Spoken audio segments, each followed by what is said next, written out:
They slapped me with a $30,000 fine for a cabin that was in Oppos. Even on their property, and honestly, the second I saw that certified letter sitting in my mailbox, I knew things were about to get ugly. Just picture it. I'm standing there in my hand-built cedar cabin, the smell of fresh sawdust still lingering in the air, holding a stack of legal documents that looked more like a death warrant for my retirement. I was just trying to enjoy my morning coffee, watching the mist roll off the Blackwood Ridge peaks, but instead, I was staring at a demand for $30,000 for an, unauthorized structure, that sat nearly 900 feet outside their jurisdiction. But what these HOA types didn't in Oppos, realize is that when you push a retired electrical contractor who spent 30 years dealing with city inspectors and high-voltage wiring, you aren't just poking a hornet in Oppos. S-Nest, you're playing with a live wire that's got no ground. My name is Silas Vance, and 2 years ago, I thought I had it all figured out. I was 54, had a decent pension from 3 decades of hard union work, and a modest little house in the Oak Creek estates where I figured I'd spend my days tinkering in the garage. But life has a way of short-circuiting your plans. When my wife, Elena, passed away after a brutal fight with a sudden illness, the silence in that house became deafening. Every beige wall was a reminder of a life we hadn't in Oppos. Finished living, and every perfectly manicured lawn in the neighborhood felt like a stage set for a play I didn't in Oppos want to be in anymore. I was rattling around that house like a loose bolt in a machine, feeling the walls closing in, until I remembered the 40-acre slice of rugged wilderness my granddad left me up in the high country, about 20 miles past the last street lamp of suburbia.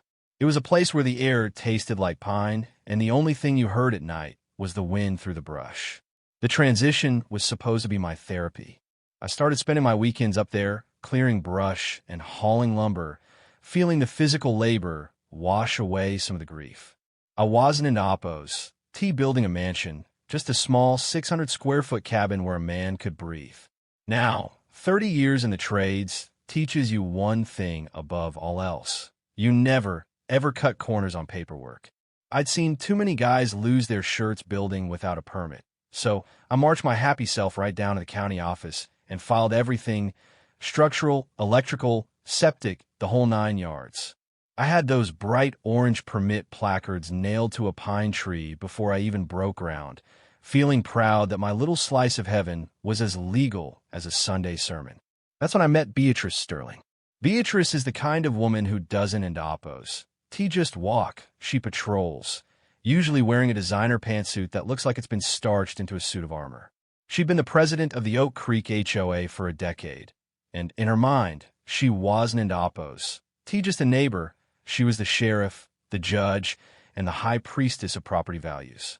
She'd spend her Saturdays driving around in a white Lexus, slowing down to a crawl in front of houses to squint at the height of someone in Oppos, as hedges or the shade of their mulch.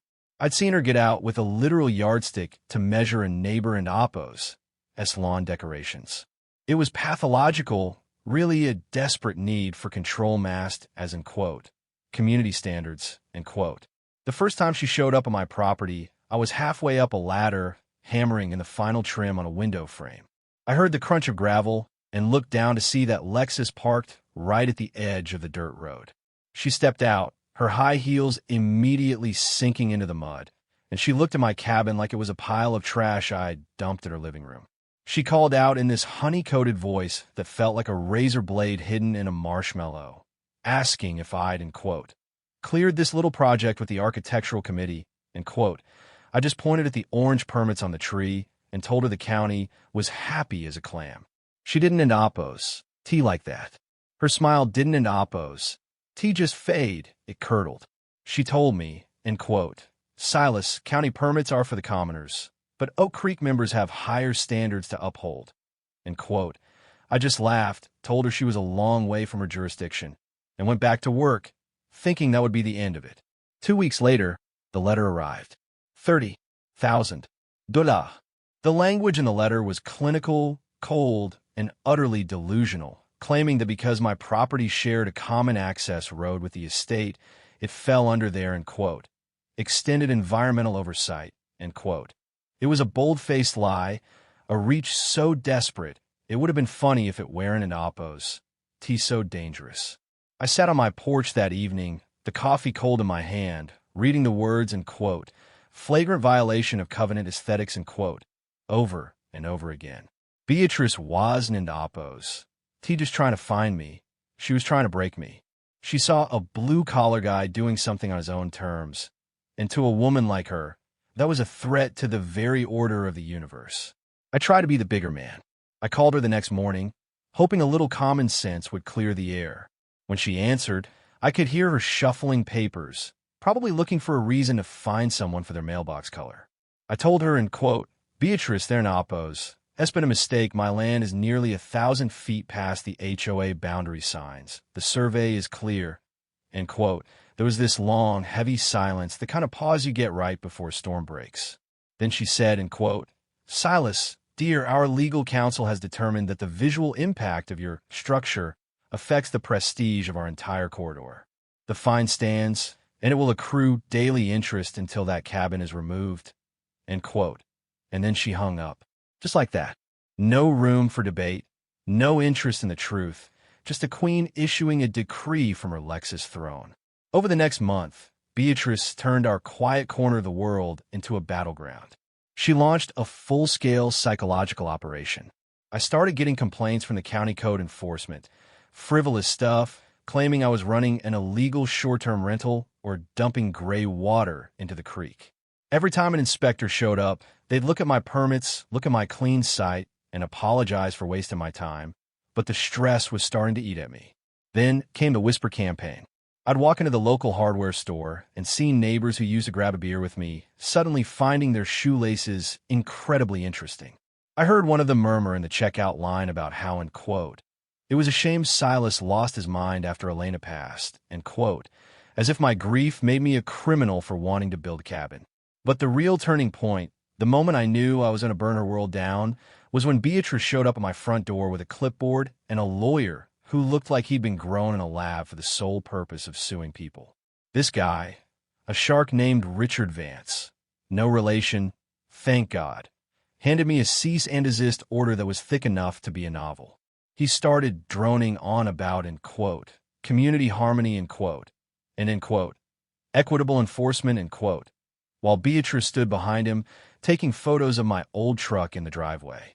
She actually told me, with this terrifying blank smile, and quote, if you stop now, Silas, and tear it down, we might be able to negotiate the fine down of $5,000 for the administrative trouble, end quote. I looked at her, then at the lawyer, and I felt this cold metallic click in my chest.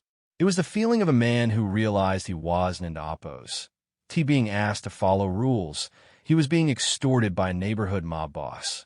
I told her, in quote, Beatrice, you just made the biggest mistake of your life.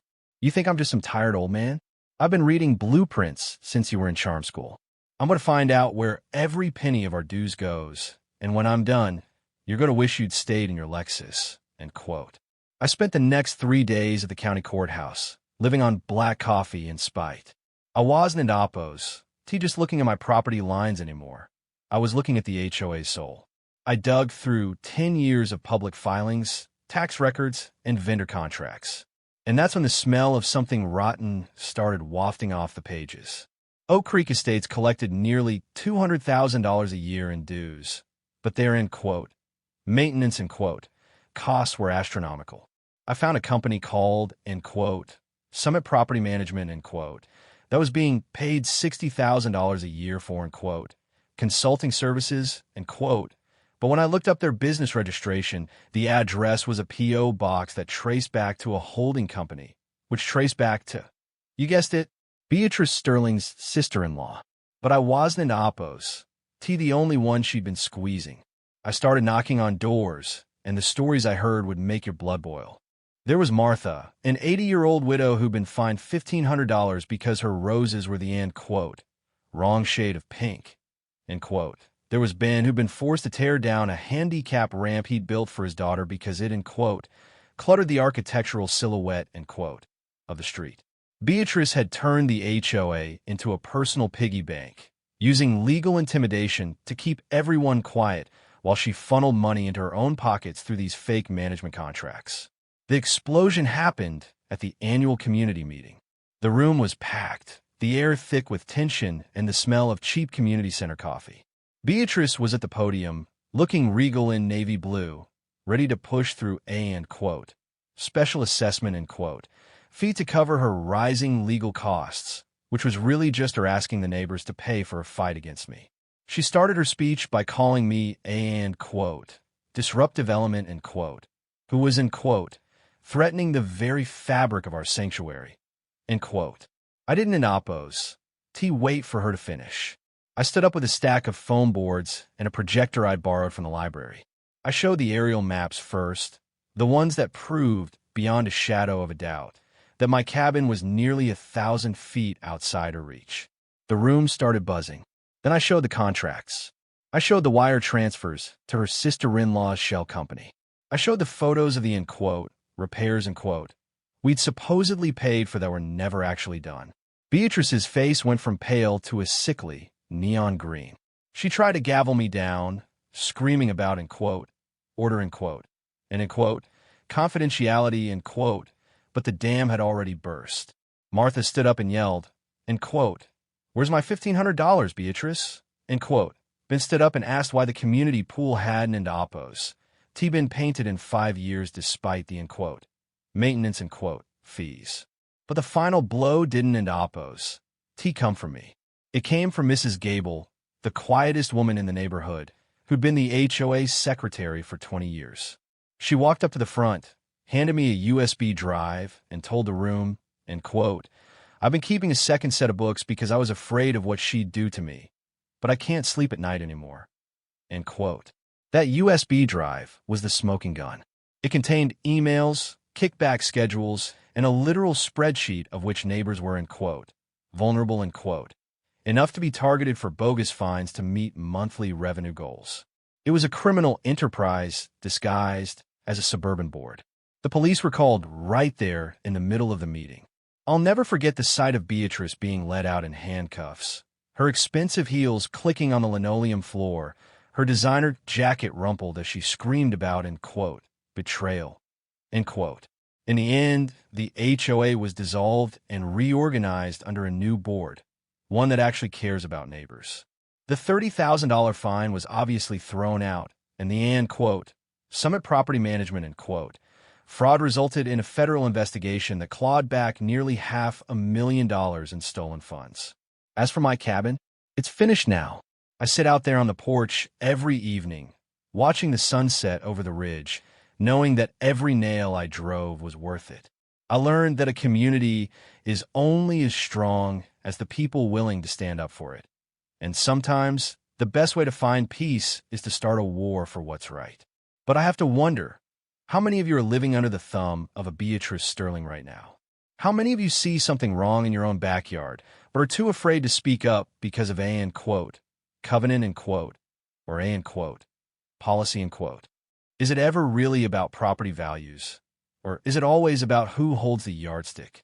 Drop a comment and tell me your stories. I want to know if you think I went too far, or if you'd have done the exact same thing in my boots. And hey, if you want to see more bullies get what's coming to them, stick around because I got plenty of stories left to tell.